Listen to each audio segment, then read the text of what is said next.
I read 23 books in the month of January, and when I tell you 7 of them were 5 stars, for frame of reference, last year, by June, I had only had 10 books that I felt were worthy of a 5-star rating.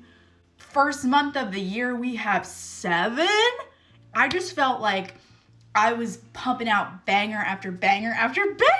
Ra-ta-ta. So without further ado, these are 7 books that you should absolutely add to your TBR because they were perfect. First item on the docket, Volfu by Dylan Page. This is spicy caveman romance. Ah-ta-ta.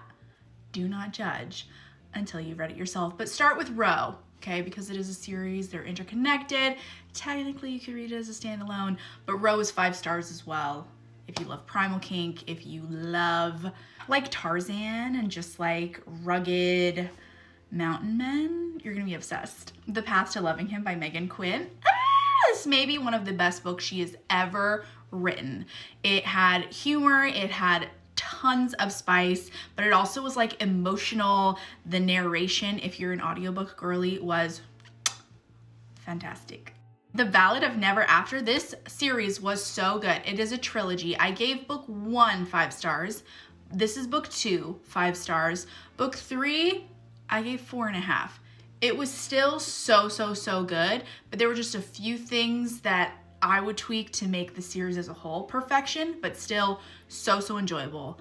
Definitely a must read. But it is YA, so like even though there's tons of tension and like it at times feels spicy, there is no actual sex, so keep that in mind. Sunday Morning and the Apple Tree by Julie Ann. When I tell you these books were so perfect that my page has now partially become a Julie Ann fan page. I adore her. I adore her writing. You're gonna love these books. 10 out of 10, 20 out of 10, 100 out of 10. Forbidden King by Laura Pavlov. This is one of my favorite books she's ever written. It was a reread because I buddy listened to it again with a friend of mine who's just kind of starting to get into audiobooks, but I thought I'd throw it in here because it's still 5 stars. She adored it. I still adore it, and you should read it too. And lastly, Rook and Rebel by Kate Crew. It's like a fine wine. I'm obsessed with this book. It was a dark rom-com, which I said at the beginning of the year I wanted to read more of, and this is exactly what I meant when I said that. It was funny, the banter was great. Did it have dark themes? Yes, but it was just dark enough to like keep it interesting, keep it edgy, and he's like a sexy motorcycle rider, and that's like a weakness of mine, so I loved it. January definitely has me like riding a reading high because there were just so many good ones. It has me just excited for 2025 as a whole and all of the amazing books it has in store for us. Happy reading!